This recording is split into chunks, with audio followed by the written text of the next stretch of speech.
राजकुमार जी मुझे सुन पा रहे हैं?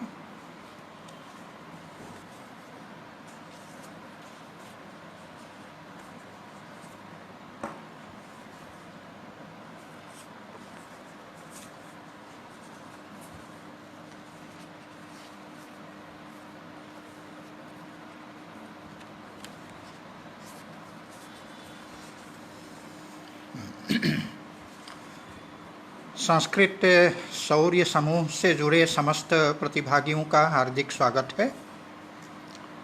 सर्वप्रथमम् इदानीं यावत् अस्माभिः यत् अधीतं तस्य समासेन किञ्चित् निरूपणं विधीयते, तदनन्तरम् अग्रे तावत् सरामः। यथा भवन्तः जानन्ति यत् सांख्यकारिकाकारेण प्रथमकारिकया एतत् प्रतिपादितं यत् संसारे आध्यात्मिकम् आधिभौतिकम् आधिदैविकं चेति दुःखत्रयं वर्तते, किंच तद् दुःखत्रयं सर्वेषामपि प्रतिकूलवेदनीयम्, अतएव दुःखत्रयस्य जिहासा सर्वेषु अपि तावत् प्राणिषु वर्तते। अतः दुःखत्रयस्य निवृत्तये प्राणिनः यतन्ते। अतः दुःखत्रयस्य उन्मूलनस्य कः उपायः स्याद् इति विषये जिज्ञासा जायते। सांख्यशास्त्रानुसारेण सांख्यशास्त्रीय तत्त्वज्ञानम् एव तावत् दुःखत्रयनिवृत्तेः ऐकान्तिकः आत्यन्तिकस्य उपायो वर्तते इति सांख्यानां राद्धान्तः। तत्र न तु दृष्टेन उपायेन दुःखत्रयस्य ऐकान्तिकी आत्यन्तिकी निवृत्तिः सम्भवति, न वा आनुश्रविकेन अर्थात श्रौतेन उपायेन दुःखत्रयस्य आत्यन्तिकी ऐकान्तिकी च निवृत्तिः सम्भवति इति प्रथमकारिकया द्वितीयकारिकया च प्रतिपादितं। तेन सांख्यशास्त्रीय तत्त्वजिज्ञासा उपपद्यते इति प्रथमद्वितीयकारिकया सांख्यकारिकाकारेण प्रतिपादितं। तदनन्तरं मूलप्रकृतिरविकृतिः इति तृतीयकारिकया तावत् सांख्यीय पंचविंशति तत्वानां चतुर्धा विभाजनं प्रस्तुतं। तत्र जा तावत् मूलप्रकृतिः सा केवलं प्रकृतिः अर्थात् केवलं कारणं, न तु कस्यापि कार्यं। किंच षोडश तत्वानि एकादशेन्द्रियाणि पंचमहाभूतानि चेति षोडश तत्वानि केवलं तावत् कार्याणि वर्तन्ते, विकृतयः वर्तन्ते, न तो कस्यापि तावत् कारणभूतानि।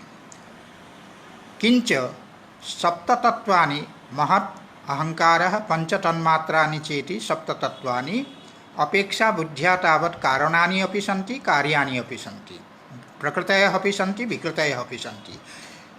किंच यः पुरुषः स न तु कस्यापि कारणं न तु कस्यापि कार्यम्, अतः न प्रकृतिर् न विकृतिः पुरुषः इति तत्र उक्तम्। एवं तत्त्वानां चतुर्धा विभाजनं कृतं। चतुर्धा विभाजनं विधाय एतानि सन्ति प्रमेयानि, प्रमेयज्ञानं च प्रमाणाधीनम् इति कृत्वा तत्र प्रमाणस्य निरूपणं कर्तव्यम्। अतः सर्वप्रथमं प्रमाणसामान्यस्य निरूपणं कृतं।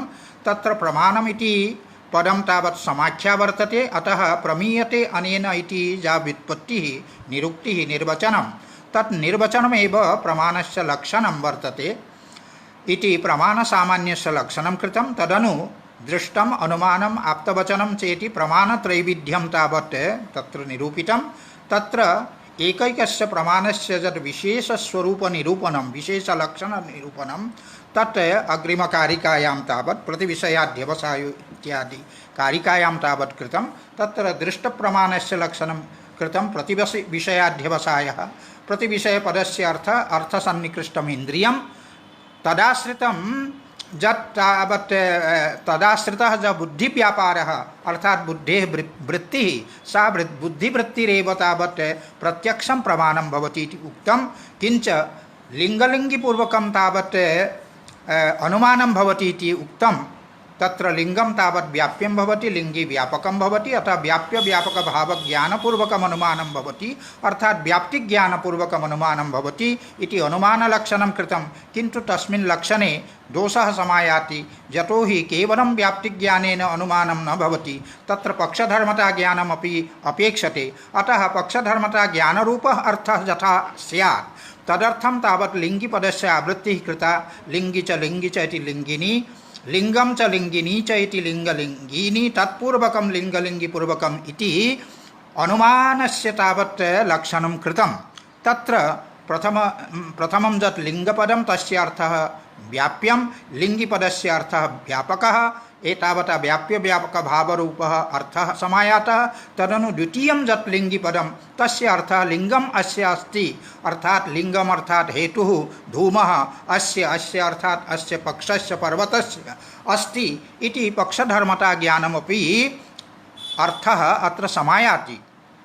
एतावता व्याप्य व्यापक भाव ज्ञानपूर्वकं किंच पक्षधर्मता ज्ञानपूर्वकम् अनुमानं भवति इति अनुमानस्य सम्पूर्णं लक्षणं तत्र प्रस्तुतं।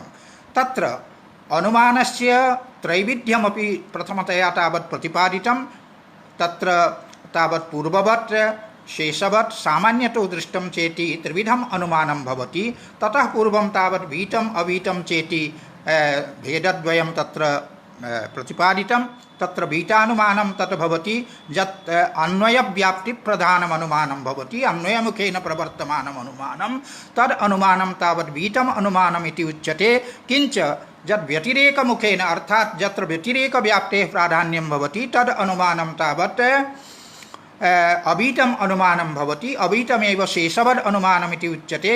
शेषवत् इत्यस्य अपरं नाम वर्तते परिशेषानुमानमिति। तर्हि तत्र अनुमानस्य त्रैविध्यम् एवं प्रतिपादितं। पूर्ववत् शेषवत् सामान्यतो दृष्टं, पूर्ववतः लक्षणं कृतं दृष्टस्वलक्षण सामान्यविषयमिति। तत्र स्वलक्षणपदस्य अर्थः वैयक्तिकं रूपं विशेषस्वरूपम्, अर्थात् यस्य सामान्यविशेषस्य अनुमानं क्रियते तस्य यत् विशेषस्वरूपं स्वलक्षणं तद्यदि पूर्वतः यदि दृष्टं स्यात्, पूर्वतः यदि ज्ञातं स्यात्, तर्हि तत्पूर्ववद् अनुमानमिति उच्यते। किञ्च यथा पर्वते तावत् धूमं दृष्ट्वा यदा वह्नित्वसामान्यस्य अनुमानं क्रियते, तस्य वह्नित्वसामान्यस्य स्वलक्षणम् अर्थात् वह्निविशेषः पूर्वतः एव रसवत्यां तावत् अस्माभिः दृष्टः ज्ञातः, अत एव इदं तावत् पूर्ववद् अनुमानम्। किन्तु यथा रूपादिविज्ञानानि करणवन्ति क्रियात्वात् इति अनुमानं क्रियते, रूपादिविज्ञानानां करणवत्वम् अनुमीयते, तस्य तत्करणवत्वं यद् अनुमीयते तत् इन्द्रियविषयकम्। इन्द्रियत्वसामान्यस्य यत् विशेषस्वरूपं स्वलक्षणं तत् पूर्वतः ज्ञातं नास्ति, दृष्टं नास्ति, अत एव अदृष्टस्वलक्षणमिदम् अनुमानं वर्तते। अतः इदम् अनुमानं तावत् सामान्यतो दृष्टम् अनुमानं वर्तते। एवं क्रमेण पूर्ववत् शेषवत् सामान्यतो दृष्टम् इत्येवं तावत् अनुमानस्य त्रैविध्यं निरूपितं। तदनन्तरं तावत् आप्तवचनप्रमाणस्य निरूपणं कृतम्। आप्तश्रुतिरिति, आप्तश्रुति इति पदस्य आप्तपदस्य अर्थः कृतः आप्ता प्राप्ता युक्ता इति यावत् इति तत्र उक्तम्। आप्ता चासौ श्रुतिः आप्तश्रुतिः, श्रुतिपदस्य तत्र अर्थः वाक्यजनितं वाक्यार्थज्ञानम्। एतावता वाक्यजनितं यद् वाक्यार्थज्ञानं तदेव तावत् आप्तवचनं प्रमाणमिति आप्तवचनप्रमाणस्य लक्षणं कृतम्। एवं तावत् दृष्टम् अनुमानम् आप्तवचनं चेति यत् प्रमाणत्रयं तस्य प्रमाणत्रयस्य सामान्यलक्षणं तदनु विशेषलक्षणं तावत् सांख्यकारिकाकारेण किंच आचार्य वाचस्पतिमिश्रेण तत्त्वकौमुद्याम् एतत् सर्वं प्रतिपादितं। तदनन्तरं केन प्रमाणेन तावत् किंच तदनन्तरं ये तावत् नैयायिकादयः अन्ये दार्शनिकाः सन्ति तेषाम् अभिमतानि अन्यानि यानि उपमानादीनि प्रमाणानि सन्ति तेषां प्रमाणानाम् अन्तर्भावः सांख्यमते कुत्र कुत्र भवति इति तत्र प्रतिपादितं। तत्र उपमानस्य अन्तर्भावः प्रत्यक्षेपि भवति, अनुमानेपि भवति, आप्तवचनेपि भवति, विभिन्नदृष्ट्या तत्सर्वं प्रतिपादितम्। अर्थापत्तेः तावत् अन्तर्भावः भवति अनुमाने, किंच अभावस्य अभावनामकः कश्चन पदार्थः सांख्ये न स्वीक्रियते यतो हि अभावः अधिकरणस्वरूपः भवति। यतो हि भूतले घटो नास्ति इत्युक्ते किं दृश्यते? भूतलमेव दृश्यते, तस्य अधिकरणमेव दृश्यते, अतः तस्य तु प्रत्यक्षमेव भवति। अतः अभावस्य तावत् प्रत्यक्षे अन्तर्भावः कृतः अनुपलब्धिः इत्यपि उच्यते अभावः। किञ्च सम्भवः यथा कार्यां द्रोणादीनां सम्भवः इति सम्भवरूपं तावत् प्रमाणमपि तत्र ऐतिहासिकैः पौराणिकैः तावत् मन्यते। तस्यापि तावत् अन्तर्भावः अनुमाने भवति। यतो हि 100 रूप्यकाणि यदि भवतां पार्श्वे सन्ति तर्हि 100 रूप्यकेषु 50 रूप्यकाणि अपि सन्ति, 20 रूप्यकाणि अपि सन्ति, 10 रूप्यकाणि अपि सन्ति। एवं तावत् अनुमानम् अस्माभिः कर्तुं शक्यते। अतः तस्य सम्भवस्य अन्तर्भावः अनुमाने भवति।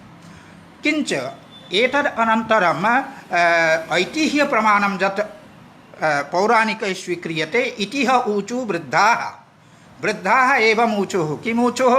अत्र वटे यक्षः प्रतिवसति इति, अस्मिन् वटवृक्षे कश्चन यक्षः प्रतिवसति इति ऐतिह्यरूपं किमपि प्रमाणं पौराणिकैः स्वीक्रियते। तद्विषये उच्यते यदि तस्य यतो हि ऐतिह्यं यद् भवति तत् अनिर्दिष्टप्रवक्तृकं भवति, तस्य प्रवक्ता कः वर्तते, केन एवं तावत् इदं प्रथमतया उक्तम् इति नैव ज्ञायते। एतावता अनिर्दिष्टप्रवक्तृकत्वात् संशये तावत् तस्य अन्तर्भावो भवति, सांशयिकमेतत् ज्ञानं।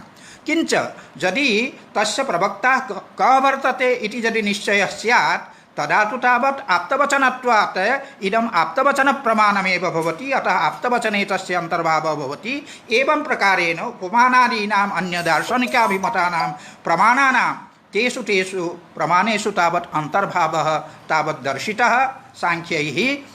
एतावता सांख्यानां मते तावत् दृष्टम् अनुमानम् आप्तवचनं चेति प्रमाणत्रयमेव इष्टं वर्तते सांख्यानाम् इति एतावत् पर्यन्तं प्रतिपादितं। तदनन्तरं केन प्रमाणेन कस्य तावत् प्रमेयस्य उपलब्धिर्भवति इति वक्तुं तावत् तत्र उक्तं यत् सामान्यतस्तु दृष्टाद् अतीन्द्रियाणां प्रतीतिरनुमानात्। प्रधानादीनाम् अतीन्द्रियाणां प्रतीतिः सामान्यतो दृष्टात् अनुमानात् भवति। किञ्च यस्य प्रमेयस्य तावत् ज्ञानं न तु सामान्यतो दृष्टेन अनुमानेन भवति न वा शेषवद् अनुमानेन भवति, तस्य तावत् ज्ञानम् आप्तवचनेन भवति इति उक्तं। यत् तस्मादपि चासिद्धं परोक्षम् आप्तागमात् सिद्धमिति। अतः आप्तवचनप्रमाणेन तस्य सिद्धिर्भवति। तदनन्तरम् एकः प्रश्नः तत्र समुपस्थापितः यत् जडवस्तु संसारे न दृश्यते, यस्य प्रत्यक्षं न भवति तत् नास्ति इति अस्माभिः सामान्यतया उच्यते। प्रधानमपि न दृश्यते, प्रधानस्यापि प्रत्यक्षं न भवति, एतावता प्रधानमपि नास्ति इति उच्यताम्। अभावादेव प्रधानं नास्ति इति उच्यताम्। तत्र उच्यते नहि अयि भोः, सतोपि वस्तुनः अनुपलब्धिः कैश्चित् कारणैः तावत् भवति। कानि च तानि कारणानि तत्र उक्तम्। अतिदूरात् सामीप्यात्, इंद्रियघातात्, मनोनवस्थानात्, सौक्ष्म्यात्, व्यवधानात्, अभिभवात्, समानाभिहारात् च इति एते तावत् हेतवः वर्तन्ते। अत्यन्तं तावत् दूरे यदा किञ्चित् वस्तु भवति तदा तद्वस्तु न दृश्यते, नैतावता वक्तुं शक्यते यत् तद्वस्तु नास्ति। तथैव लोचनस्थं यद् अञ्जनं तत् अतिसामीप्यात् न दृश्यते, नैतावता वक्तुं शक्यते अञ्जनं नास्ति इति। एवमेव कस्यचित् यदा इन्द्रियघातः भवति, इन्द्रिये दोषः भवति, प्रज्ञाचक्षुः रूपं न पश्यति, बधिरः तावत् शब्दं न शृणोति, नैतावता रूपं नास्ति, शब्दो नास्ति इति अस्माभिः वक्तुं शक्यते। एवं क्रमेण तावत् एभिः सर्वैरपि हेतुभिः सतोपि वस्तुनः अनुपलब्धिर्भवति।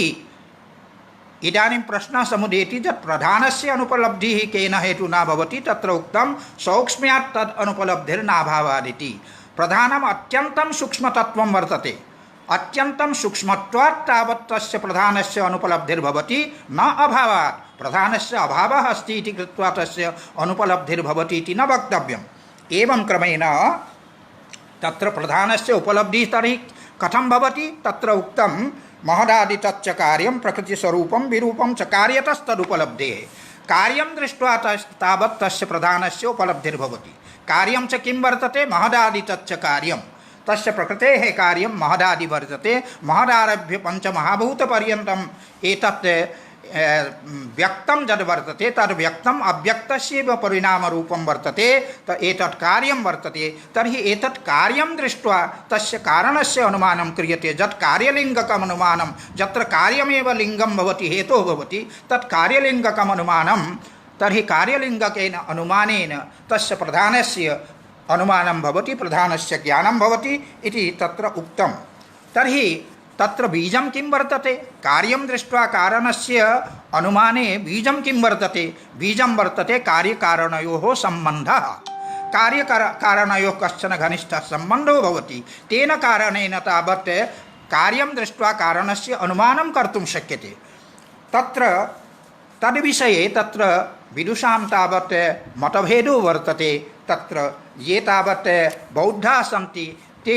कथयन्ति असतः सज्जायते अर्थात यदा बीजं नश्यति तदनन्तरम् अंकुरोत्पत्तिः भवति अभावात् भावो जायते इति बौद्धानां मतं वर्तते किञ्च ये वेदान्तिनः सन्ति अद्वैत वेदान्तिनः ते कथयन्ति यत् एकं यद् ब्रह्मतत्त्वं वर्तते तदेव सद्वस्तु वर्तते ततो अन्यत् अखिलं तावत् असद् वर्तते अनित्यं वर्तते जगत् प्रपंचः कश्चन दृश्यते स प्रपंचः तावत् मिथ्यात्मकः वर्तते इति वेदान्तिनां मतं वर्तते किञ्च इदं यत् जगत् कार्यरूपम् इदं यत् जगत् तत् ब्रह्मणः एव विवर्तरूपं तत् जगदस्ति इति तावत् वेदान्तिनः कथयन्ति किञ्च ये तावत् नैयायिकाः सन्ति ते कथयन्ति यत् परमाणुरूपं यत् कारणं वर्तते तत्तु सद् वर्तते ततः सतः असतः अभिव्यक्ति अर्थात पूर्वतः यत् कार्यं तत्र असत् कारणे तस्यैव कार्यस्य तावत् उत्पत्तिः भवति इति नैयायिकाः कथयन्ति असतः सत् जायते सतः असत् जायते इति ते कथयन्ति तत्र उक्तं यत् एतस्मिन् पक्षत्रये कल्पत्रये प्रधानं न सिद्ध्यति प्रधानस्य सिद्धिः न तु बौद्धमतेन भवितुमर्हति असतः सत् जायते इति मतेन न तो तावत् एकस्य सतो विवर्तः कार्यजातं न वस्तु सत् इत्यनेन भवितुमर्हति न वा सतः परमाणुरूपात् असत् कार्यम् उत्पद्यते इति नैयायिकानां मतेन प्रधानस्य सिद्धिर्भवितुमर्हति अतः प्रधानसिद्धये तावत् सांख्यैः सत्कार्यवादः उपस्थापितः स सत्कार्यः वर्तते असदकरणात् उपादानग्रहणात् सर्वसम्भवाभावात् शक्तस्य शक्यकरणात् कारणभावाच्च सत्कार्यमिति तत्र प्रथमः हेतुः असदकरणात् जः सर्वथा यद्वस्तु असद् भवति तत् कर्तुं न शक्यते केनापि तत्र तदनन्तरम् उक्तं यत् उपादानग्रहणात् उपादानपदस्य अर्थः कारणं ग्रहणपदस्य अर्थः कार्येन सह सम्बन्धः यतो हि कार्यकारणयोः सम्बन्धो भवति अत एव यः तावत् दधिना निर्मातुम् इच्छति सः तावत् दुग्धमेव तावत् गृह्णाति अतः उपादानग्रहणादपि कार्यं स्वकारणे सद् इत्यस्य अभिप्रायः वर्तते अभिव्यक्तेः प्रागपि कारणव्यापारात् प्रागपि कार्यं स्वकारणे अव्यक्तरूपेण सत् यदि एवं नोच्येत केवलं यदि कार्यं सत् इति उच्यते तदा तावत् सिद्धसाधनदोषः भवति अत एव आचार्यवाचस्पतिमिश्रेण उक्तं यत् कारणव्यापारात् प्रागपि इति अंशः तत्र योजनीयः तेन प्रतिज्ञावाक्यं भवति कारणव्यापारात् ऊर्ध्वं यथा कार्यं सत् तथैव कारणव्यापारात् प्रागपि कार्यं स्वकारणे सत् अर्थात् विद्यमानं भवति इति प्रतिज्ञावाक्यं तत्र हेतवः असदकरणात् उपादानग्रहणात् इत्यादयः तत्र सर्वसम्भवाभावात् इति एकः हेतुः यदि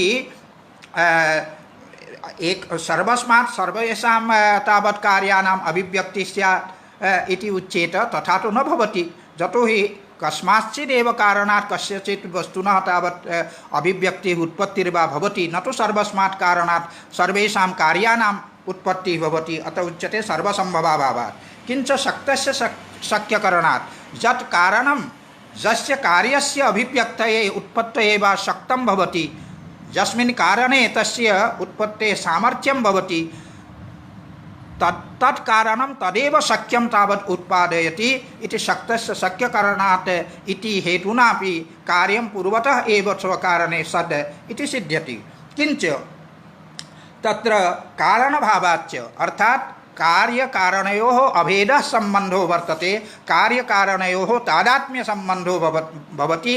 एतावतापि तावत् कार्यं स्वकारणे अव्यक्तरूपेण अभिव्यक्तेः प्रागपि सत् इति सिद्ध्यति इति उक्तं।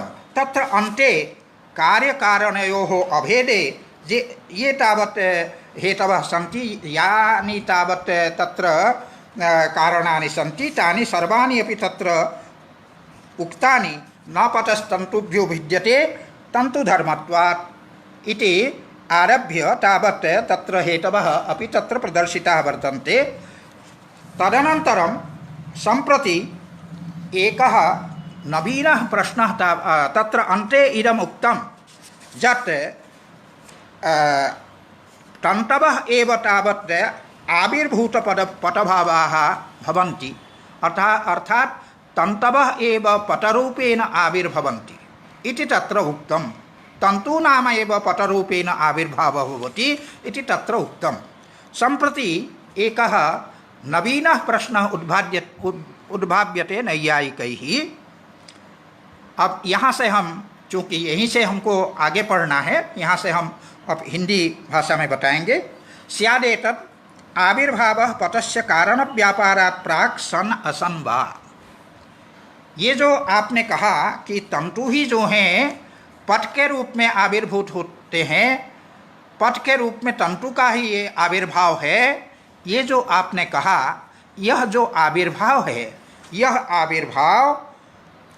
आविर्भाव पटस्य माने पट का जो यह आविर्भाव, वह आविर्भाव कारण व्यापारात् प्राक् सन वा असन वा। जो कारण व्यापार है अर्थात तूरी बेमादी के द्वारा जो जुलाहा है, वो जो पट का निर्माण करता है, जो कार्य करता है, वो जो कारण व्यापार, उसके पूर्व वह सन असन वा, वह आविर्भाव पहले सत्य था या असत था। क्योंकि नैयायिक जानते हैं कि सांख्य जो है सत्कार्यवादी दर्शन है, अतः उसी को लेकर उस पर प्रहार किया जाए। तो पहला यही प्रश्न कर रहे हैं कि ये जो आविर्भाव जिसको आप कह रहे हैं, यह आविर्भाव कारण व्यापार से पूर्व सत है अथवा असत है। असंश्चेत, अगर यह आविर्भाव कारण व्यापार से पूर्व असत है, ऐसा अगर आप कहें, प्राप्तम तरही असद उत्पादनम, तब फिर उसी कारण व्यापार से पूर्व जो असत आविर्भाव है वही तो आविर्भाव हुआ। तो ऐसी स्थिति में असत की उत्पत्ति हुई, ये बात आ जाएगी। अगर आप आविर्भाव को कहें कि कारण व्यापार से पूर्व आविर्भाव नहीं था और कारण व्यापार से उसका आविर्भाव हुआ, ये अगर आप कहेंगे तो आविर्भाव तो पहले था नहीं, आविर्भाव अपने कारण में असत था। जब असत था तो असत की ही उत्पत्ति हुई, ये आपको मानना पड़ेगा। तो इसका मतलब जो हम मानते हैं कि कारण में जो कार्य पहले से असत है उसी की उत्पत्ति होती है, जो ऐसा हम मानते हैं, आप भी तो वही मानेंगे। आविर्भाव जो पहले नहीं था उसी की उत्पत्ति हुई है, आपको मानना होगा। तो इसी को कह रहे हैं असंश्चेत प्राप्तम तरही असद उत्पादनम। तो कहते अगर आप कहें कि सत है, सांख्य अगर कहेंगे कि नहीं आविर्भाव पहले से सत है अथ सन कृतम तरही कारण व्यापारेण, आविर्भाव अगर पहले से विद्यमान है तो उस आविर्भाव के लिए कारण व्यापार की फिर क्या जरूरत रह जाएगी, कारण व्यापार का क्या प्रयोजन रह जाएगा। कृतम तरही कारण व्यापारेण, व्यर्थ है कारण व्यापार। आगे कहते कि नहीं सति कार्य कारण व्यापार प्रयोजन, अगर कार्य आपका हो गया है, सिद्ध हो गया है, तो उसके लिए फिर कारण व्यापार कोई क्यों करेगा। घट अगर हो गया है, तैयार हो गया है, तो उसके बाद डंडे से फिर उसको चक्र को चलाना, फिर उसके बाद हाथ से आकार देना, अंत में धागे से उसको काटना और उसको फिर सुखाना और उसके बाद फिर उसको पकाना, ये सारा कारण व्यापार जो है कुंभकार जो करता है, इसकी फिर जरूरत ही क्या रह जाएगी। नहीं सटी कार्य कारण व्यापार प्रयोजनम, कार्य सिद्ध हो जाने पर कारण व्यापार का कोई प्रयोजन नहीं रह जाता है। कारण व्यापार प्रयोजनम पश्याम, और उसके लिए ये कहते हैं कि अगर आप ये कहेंगे कि आविर्भाव भी पहले अनभिव्यक्त दशा में था, जो आविर्भाव है वो आविर्भाव पहले, जैसे आप कहते हैं घट जो है वो अपने कारण मिट्टी में पहले अनभिव्यक्त दशा में रहता है। ठीक उसी प्रकार से अगर आप कहेंगे कि आविर्भाव भी पहले अनभिव्यक्त दशा में रहता है और कारण व्यापार के द्वारा उसे अभिव्यक्त किया जाता है उस आविर्भाव को, ये अगर कहेंगे तो उस और कहेंगे कि उसी आविर्भाव की अभिव्यक्ति के लिए कारण व्यापार की जरूरत है, ये अगर आप कहेंगे उसका प्रयोजन है कहेंगे तो अनवस्था दोष आ जाएगा। क्यों? क्योंकि अनभिव्यक्त आविर्भाव का आविर्भाव भी पहले अनभिव्यक्त था, तो उसके लिए फिर एक आविर्भाव की कल्पना करनी पड़ेगी। तो अनभिव्यक्त आविर्भाव का आविर्भाव भी पहले अनभिव्यक्त होने के कारण उसको अभिव्यक्त करने के लिए आविर्भाव की अपेक्षा होगी और उस आविर्भाव को अभिव्यक्त करने के लिए भी एक और आविर्भाव की अपेक्षा होगी। इस प्रकार से एक के बाद एक आविर्भाव की अपेक्षा होगी, तो ये अनवस्था होगी। इसलिए आगे ये कहते हैं कि तस्मात् आविर्भूत पटभावास्तंतवः क्रियन्ते इति रिक्तम वचः। ये कहा आविर्भावे च आविर्भावांतर कल्पने अनवस्था प्रसंग। एक आविर्भाव के लिए दूसरे आविर्भाव की कल्पना, दूसरे के लिए तीसरे आविर्भाव की कल्पना, तीसरे के लिए चौथे की कल्पना, ये चूंकि अनवस्था दोष है, इस अनवस्था दोष के कारण क्या है? तस्मात् आविर्भूत पटभावा, ये जो आप कह रहे हैं कि तंतु ही जो है पट के रूप में आविर्भूत होता है, ये जो आप कहते हैं तंतवः आविर्भूत पटभावा, माने तंतु समूह पट रूप में प्रकट होता है, तंतु समूह ही पट रूप में आविर्भूत होता है, ये जो आपका कथन है वो अप्रामाणिक है, रिक्तम वचः, ये प्रामाणिक नहीं है, ये वचन जो है रिक्त है, व्यर्थ है, इस वचन में कोई दम नहीं है, ये नैयायिकों का कहना है। इसका उत्तर देते हुए वस्तुतः ये कहते हैं, एक सिद्धांत है, जस्सो भयो समो दोषः परिहारोऽपि वा समः नैकः पर्यनुयोक्तव्यास्तादृक् अर्थ विचारणे, जिसमें दोनों पक्ष में, उभय पक्ष में समान दोष है। जस्सो भयो समो दोष, जश्च उभयो समः दोषः, जब दोनों पक्ष में समान दोष हो तब परिहारोपि वा समः, अथवा परिहार भी समान हो, तो वहाँ पर नैकः पर्यनुयोक्तव्यः, किसी एक को स्वीकार करना संभव नहीं है, तो तादृक् अर्थ विचारणे, तो यहाँ उसी का अनुसरण करते हुए नैयायिक को सांख्य जो हैं उत्तर देते हैं मैवम, तो आपको ऐसा नहीं कहना चाहिए। क्यों? क्योंकि अथ असद उत्पद्यते इति मते केयम असद उत्पत्ति, जिस प्रकार आपने पूछा था, तो ये जो आविर्भाव है वो सत है कि असत है, ये आपने पूछा था कि अभिव्यक्ति से पूर्व या कारण व्यापार से पूर्व आविर्भाव सत है अथवा असत है। उसी प्रकार हम आपसे पूछ रहे हैं कि ये जो आप कहते कि घटः उत्पद्यते, घट की उत्पत्ति होती है, ये जो उत्पत्ति है आप कहते असद उत्पद्यते, अर्थात पहले से जो घट असत था, नहीं था, कारण में विद्यमान नहीं था, उस घट की उत्पत्ति होती है, ये जो आप कहते हैं अथ असद उत्पद्यते इति मते, ये जो आपका मत है, उस मत में केयम असद उत्पत्ति, ये असत की जो उत्पत्ति है वो कैसी है? सती असती बा, वो सत है अथवा असत है वो उत्पत्ति। अगर आप कहेंगे सती चेत कृतम तरहि कारण ही, अगर उस उत्पत्ति को आप सत कहेंगे तो फिर कारण व्यापार की कोई ज़रूरत आपके मत में भी नहीं रह जाएगी। अगर कहें कि असती, अगर उसको असत कहें, तस्या अपि उत्पत्त्यंतरम इति अनवस्था, उसको असत मानने पर उस उत्पत्ति के लिए भी एक दूसरी उत्पत्ति की आवश्यकता, फिर उस उत्पत्ति के लिए भी एक तीसरी उत्पत्ति की आवश्यकता, उस उत्पत्ति के लिए फिर चौथी उत्पत्ति की आवश्यकता, इस प्रकार अनवस्था दोष उसमें आ जाएगा। तस्या असती चेत, उसको उत्पत्ति को अगर असत मानेंगे तो इस प्रकार का अनवस्था दोष आ जाएगा। उसी को कहते तस्यापि उत्पत्त्यंतरम इति अनवस्था, इस प्रकार की अनवस्था दोष उसमें जो है आ जाएगा। और आगे कहते हैं कि अथ उत्पत्ति पटात न अर्थांतरम, नैयायिक के उत्पत्ति को पटस्वरूप मान करके अनवस्था का परिहार करने का यहाँ प्रयत्न कर रहे हैं। नैयायिकों पर जो ये आक्षेप किया कि पट की जो उत्पत्ति है वो उत्पत्ति, उसको अगर आप असत मानेंगे, असत मानने पर अनवस्था दोष होगा। उस अनवस्था दोष का परिहार करने के लिए नैयायिक कहते हैं कि जो उत्पत्ति है वो पटरूप है।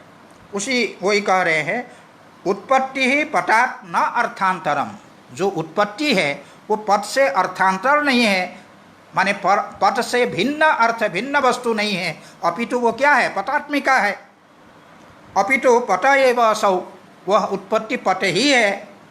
तो कहते तथापि यावद उक्तम भवति पट इति तावद उक्तम भवति उत्पद्यते इति। कहते यहाँ तो आप पटः उत्पद्यते ऐसा प्रयोग करते हैं कि नहीं?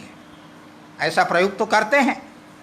तो पट जब उत्पत्ति जो है वो पटात्मिका है, अर्थात पट और उत्पत्ति दोनों में कोई अंतर नहीं है, दोनों समानार्थक है, दोनों पर्याय है।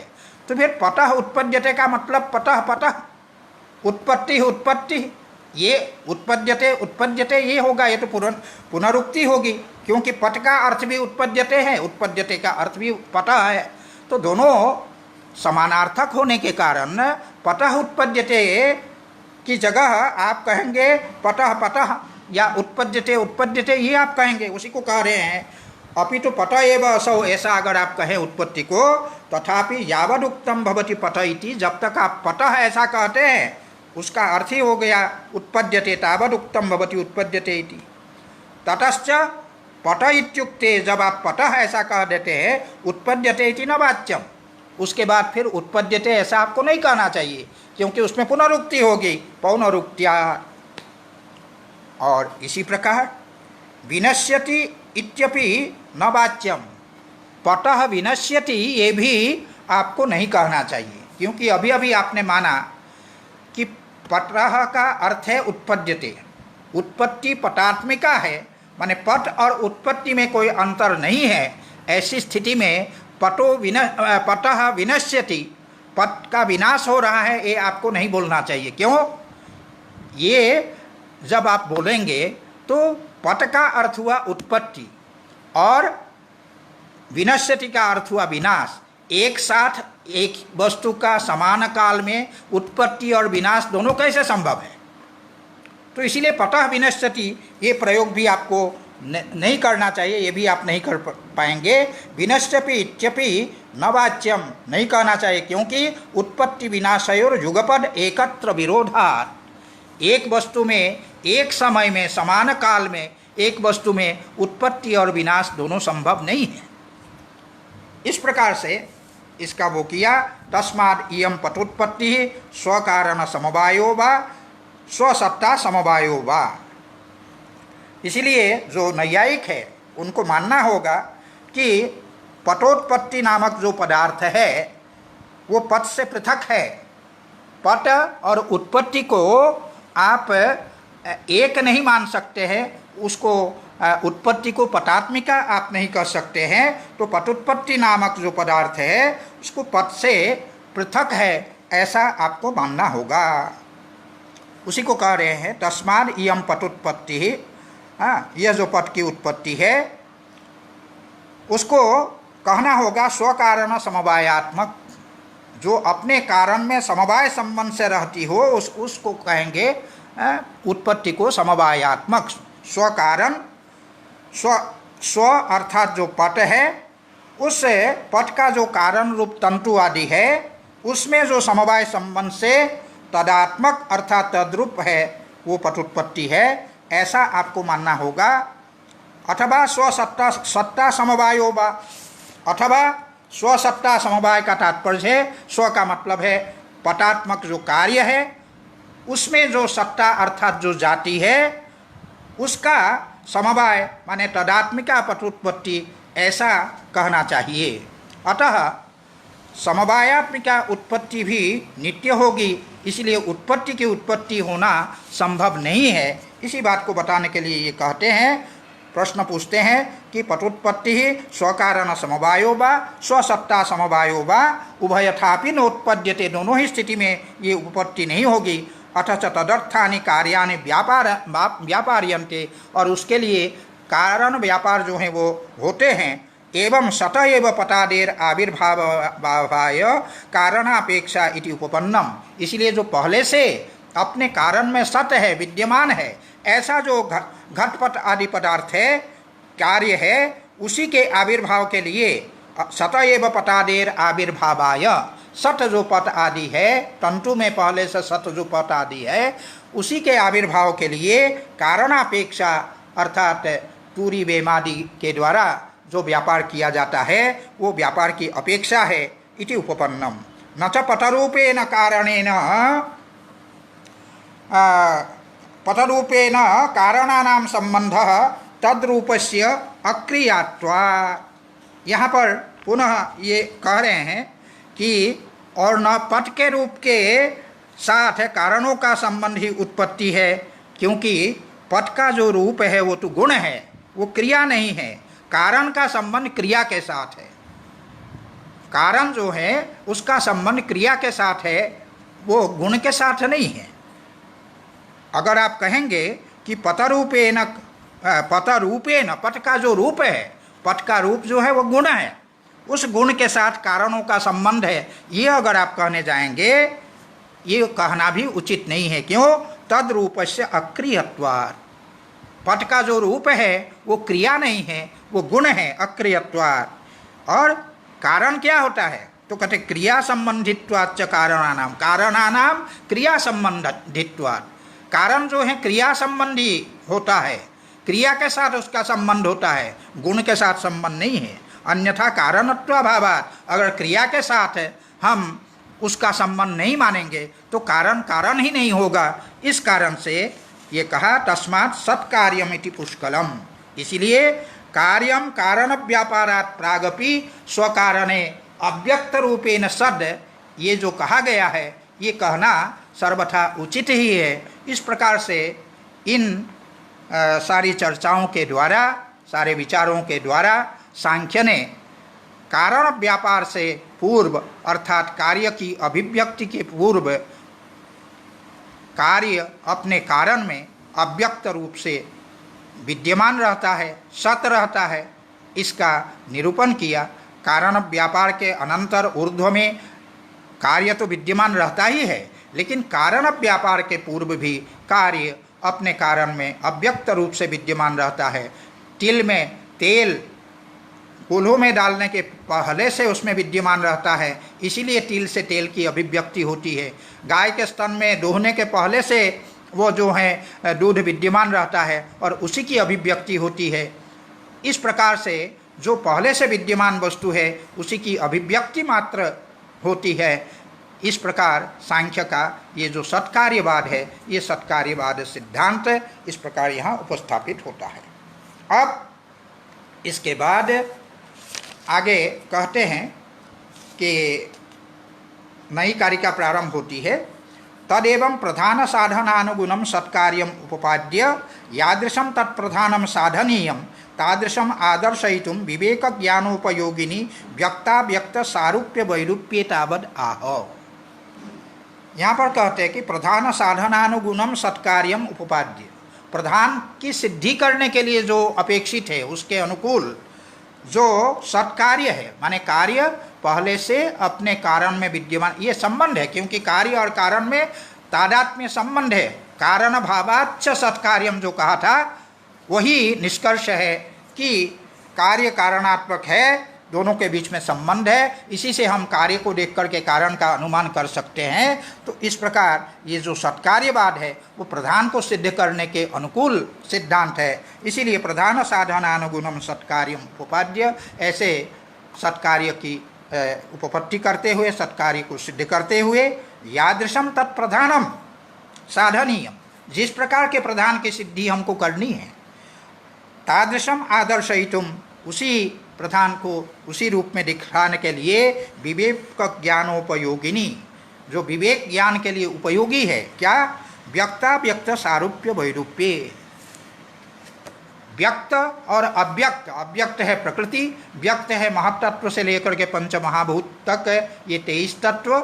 तो इनमें परस्पर जो सारूप्य और वैरूप्य, समान रूपता, स्वरूपस्य भावः सारूप्यम विरूपस्य भावः वैरूप्यम, अर्थात साधर्म्य और वैधर्म्य, समानता और असमानता, इनको बतलाने के लिए सारूप्य वैरूप्य तावद आह, सारूप्य और वैरूप्य इन दोनों को बतलाते हैं। क्या?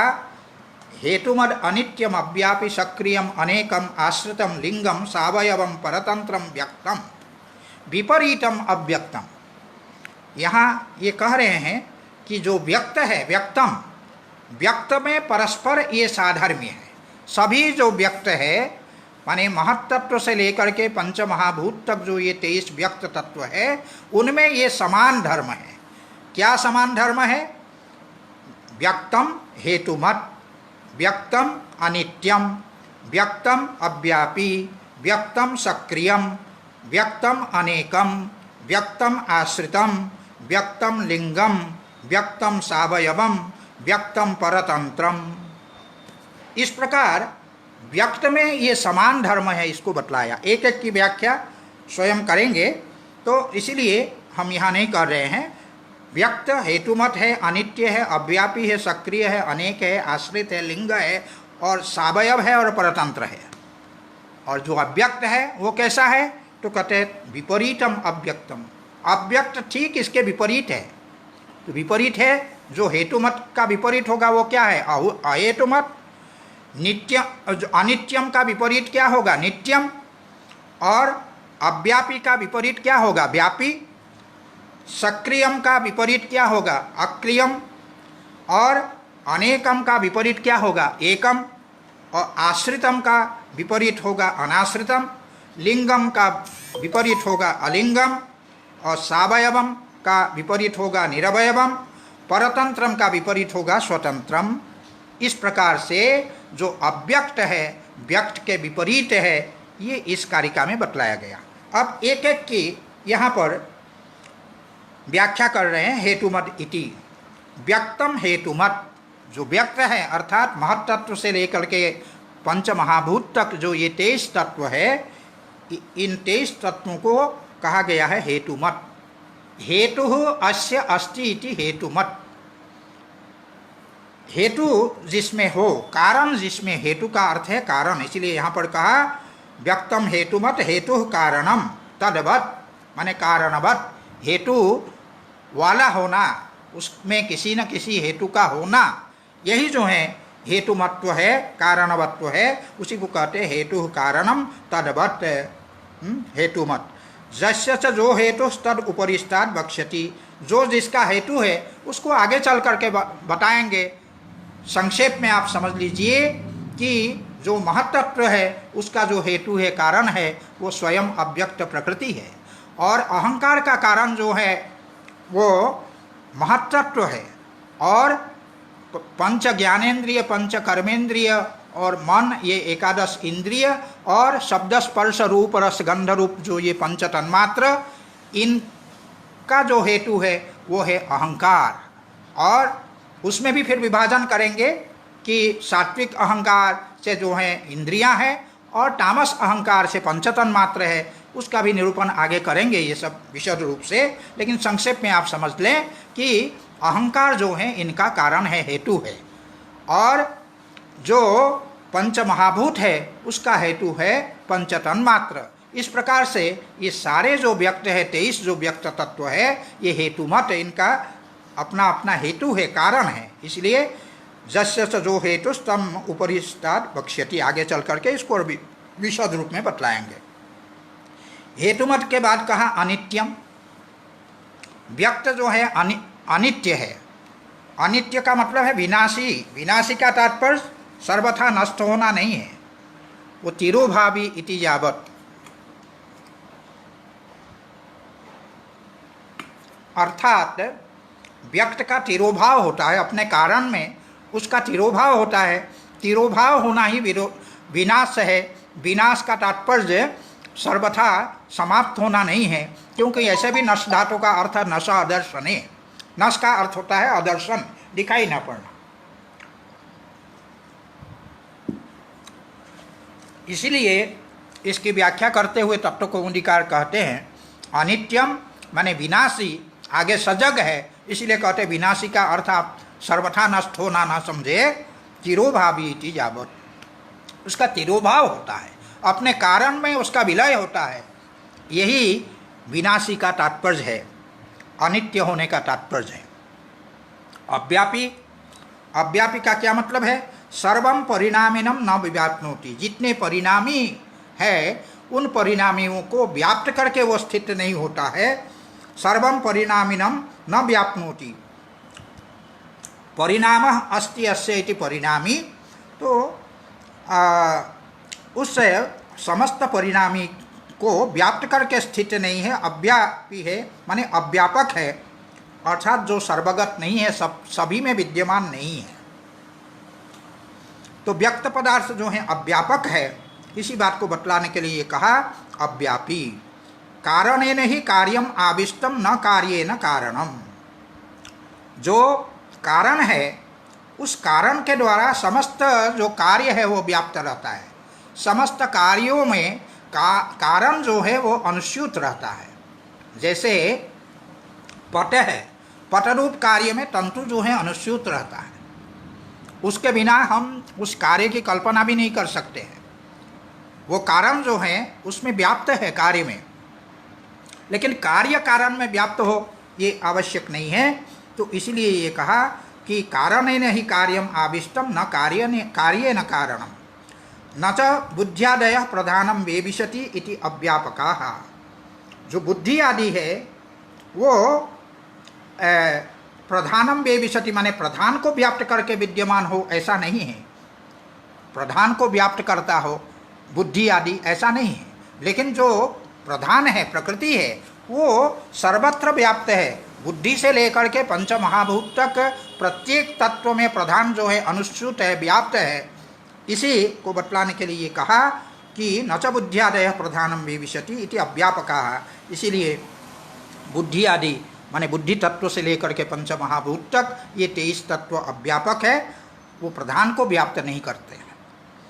उसके बाद कहा सक्रियम माने व्यक्तम सक्रियम, जो व्यक्त है वो सक्रिय है। सक्रिय का अर्थ सीधे होता है क्रिया से युक्त होना, लेकिन यहाँ पर ये जो सक्रिय है पारिभाषिक है यहाँ, इसलिए आचार्य वाचस्पति मिश्र ने कहा परिस्पंद रूप क्रिया इसमें है, इसलिए कहा परिस्पंदवत। और ये परिस्पंद है क्या? तथा ही बुद्ध्यादयः उपात्तम उपात्तम देहम त्यजन्ति देहांतरम च उपादतते इति तेषां परिस्पंदः।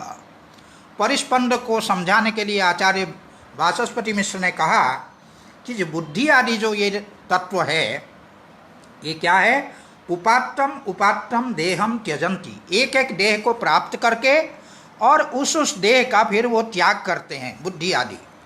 बुद्ध्यादयः उपात्तम उपात्तम अर्थात प्राप्तम प्राप्तम देहम, एक एक जो नया नया शरीर प्राप्त करता है उस शरीर का वो त्यजन्ति, उसका त्याग करता है, और उसके बाद देहांतरम च उपाददते इति तेषां परिस्पंदः, दूसरे देह को वह प्राप्त कर लेते हैं। तो ये दूसरे देह को प्राप्त करना, एक देह का त्याग दूसरे देह का ग्रहण, ये जो प्रक्रिया है इसी को कहा गया है परिस्पंद।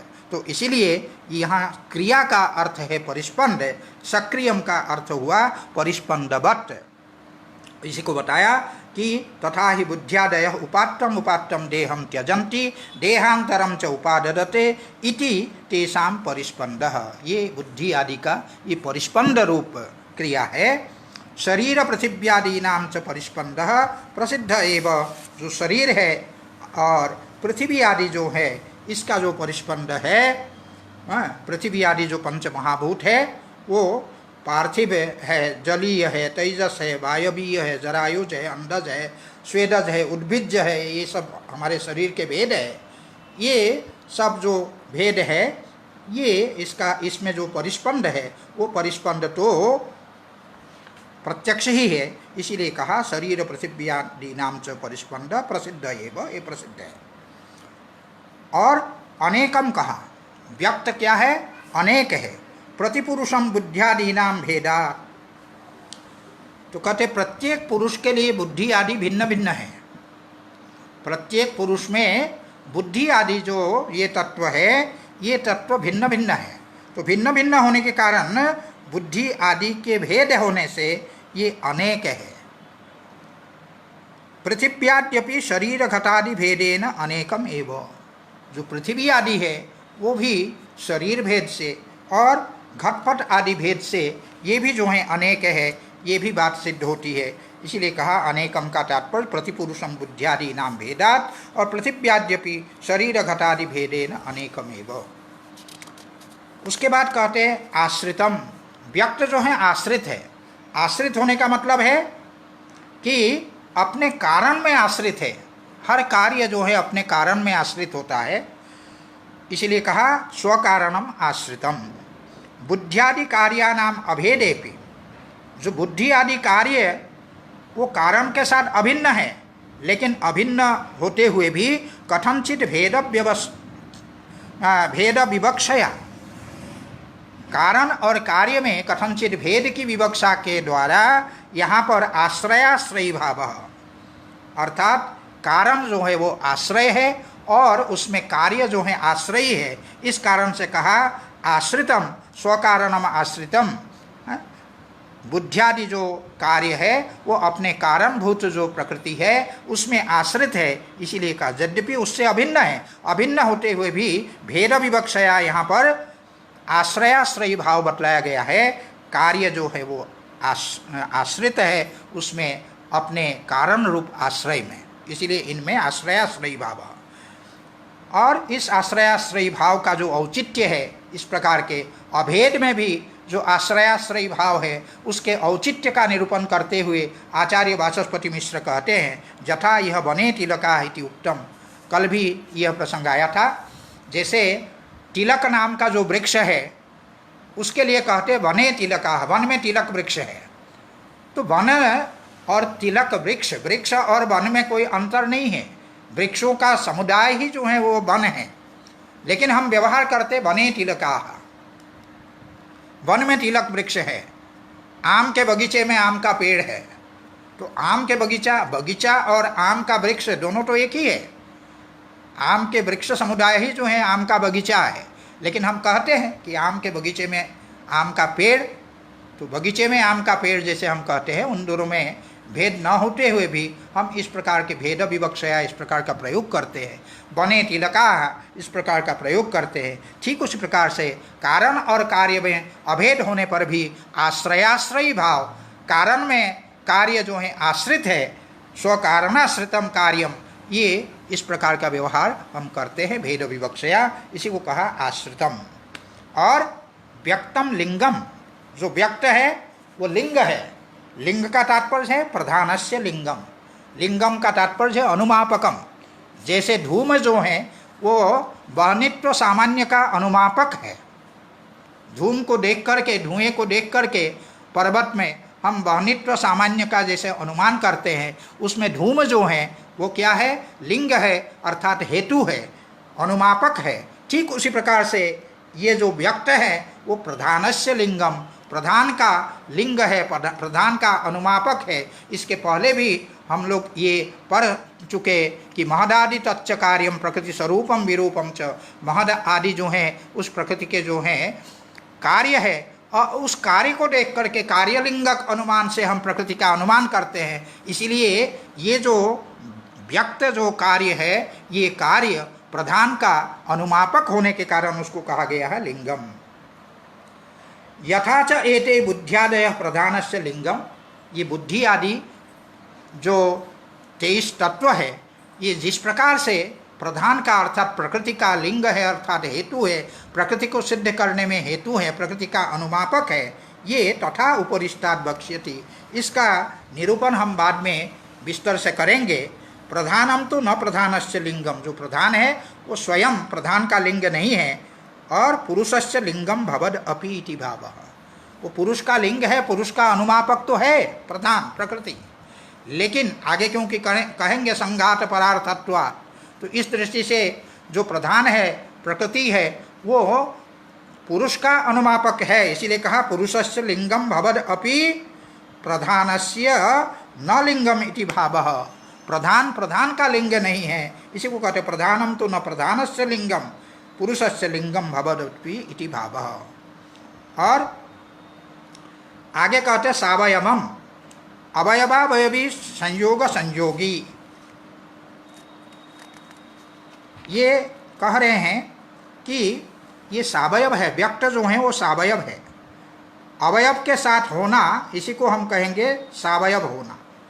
तो सावयव की व्याख्या करते हुए ये कहते अवयवावयवी संयोग संयोगी अथवा अवयवनम अवयवः। सावयव का अर्थ हुआ अवयव अवयवी भाव होना, अवयव और अवयवी भाव संयोग का होना, संयोग और संयोगी का होना, इसी को कहेंगे सावयव होना। अथवा दूसरी व्याख्या करते अवयवनम अवयवी, अवयवनम का तात्पर्य है मीठा संश्लेषः, अवयवानाम अवयवानाम मीठा, जो अवयव है और जो अवयवी है इनमें परस्पर जो संश्लेष है, संश्लेष का तात्पर्य है मिश्रणम, इनमें परस्पर जो मिश्रण है उसी को दूसरे शब्द में कहेंगे संयोग इति यावत्, परस्पर जो संयोग है उसी को हम कहेंगे सावयव होना। अप्राप्ति पूर्विका प्राप्ति संयोग, संयोग कहते किसको है?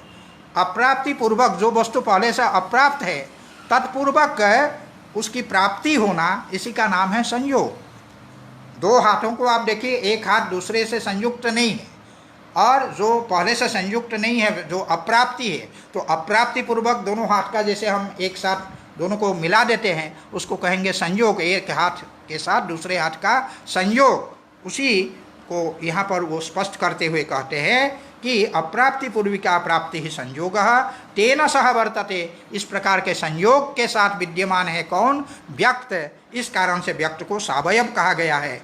एवं हाँ, तथा ही पृथिव्यादयः परस्परम संयुज्यन्ते। पृथ्वी आदि जो तत्व है ये एक दूसरे से संयुक्त होते हैं, इनमें परस्पर संयोग होता है। एवं अन्य भी इसी प्रकार जो अन्य तत्व है वे सभी जो हैं एक दूसरे से संयुक्त होते हैं, इसीलिए इनको सावयव कहा गया है। न तो प्रधानस्य बुद्धियादि भी संयोगः तादात्म्यात्, प्रधान का बुद्धि आदि के साथ संयोग संबंध नहीं है क्योंकि उसमें तादात्म्य संबंध है, इसीलिए कहा न तो प्रधानस्य बुद्धियादि भी संयोग, क्योंकि तादात्म्यात्, उनमें तादात्म्य संबंध है। नापि सत्व रजस तमसाम परस्परम संयोग अप्राप्तेर अभावात्, सत्व रजस और तमस इनमें भी परस्पर संयोग नहीं संभव है, क्योंकि संयोग जो अव्यापक तत्व है उसी में संभव है, क्योंकि अव्यापक में ही अप्राप्ति होती है। जो व्यापक है वो तो सर्वत्र प्राप्त है, इसीलिए कहा कि नापि सत्व रजस तमसाम परस्परम संयोग, सत्वगुण रजोगुण और तमोगुण इनमें परस्पर संयोग नहीं है। क्यों? अप्राप्तेर अभावात्, एक दूसरे से जो है अप्राप्त है ऐसा है ही नहीं, अप्राप्ति के अभाव के कारण उनमें परस्पर संयोग संभव नहीं है।